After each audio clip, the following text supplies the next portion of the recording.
ఒక మీడియా అనేదానికి సామాజిక స్పృహ ఉండాలి.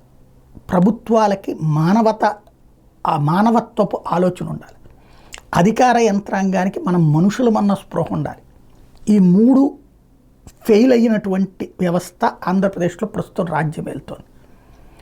రైతు ఒక ఎకరం ఉన్నటువంటి రైతు ఓ లారీ తెచ్చుకుని సరుకు తీసుకుని బియ్యం తీసుకుని ధాన్యం తీసుకుని రైస్ మిల్లుకి వెళ్ళి అక్కడ వేయించి అక్కడి నుంచి తీసుకెళ్ళి మార్కెట్ యార్డ్లో అమ్ముకోగలుగుతాడా? సాధ్యమవుతుందా? 10 మంది రైతులు కలిపి చేయాలి. 10 మంది రైతులకు కలిపి ఒక లారీ తీసుకుంటే అక్కడ 10 మంది మధ్య సమన్వయం ఉంటుందా? రెండవది, ఈ లారీకి పెట్టుబడి ఎవరు పెడతారు?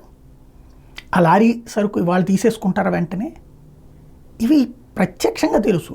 కానీ పత్రికల్లో రాసేటప్పుడైనా ముఖ్యమంత్రి గారు చెప్పారు, నాదెళ్ల మనోహర్ గారు చెప్పారు, ప్రతి గింజ తీసుకుంటాము 48 గంటలు వేస్తామన్నారు. కానీ గ్రౌండ్ లెవెల్లో ఏం జరుగుతుంది? బ్రోకర్లు తీసుకుంటున్నారు. చివరికి మంత్రులు వెళ్తుంటే అక్కడ చెప్తున్నారు స్వయంగా 1200 1300 ఇస్తామంటున్నారండి అని చెప్తున్నారు.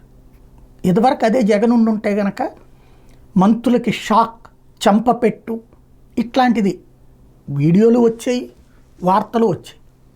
దౌర్భాగ్యం వల్ల ఇవాళ మీడియా పూర్తిగా అయితే బానిసత్వం, లేదంటే అడ్డదిడ్డమైన వార్తలు.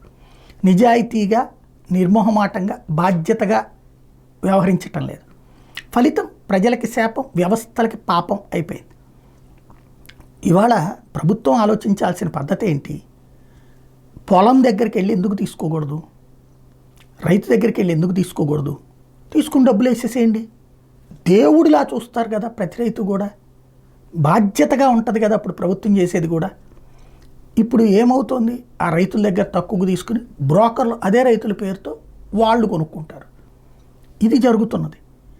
వాస్తవాన్ని మనం దాచేస్తే దాగని సత్యం. కానీ ఆ వ్యవస్థ, ఆ వ్యవహారం గురించి తెలియనటువంటి వాళ్ళకి మాత్రం ఏదో అద్భుతం జరుగుతుందని చెప్పుకునే ప్రయత్నంలో సాగిపోతున్నాం.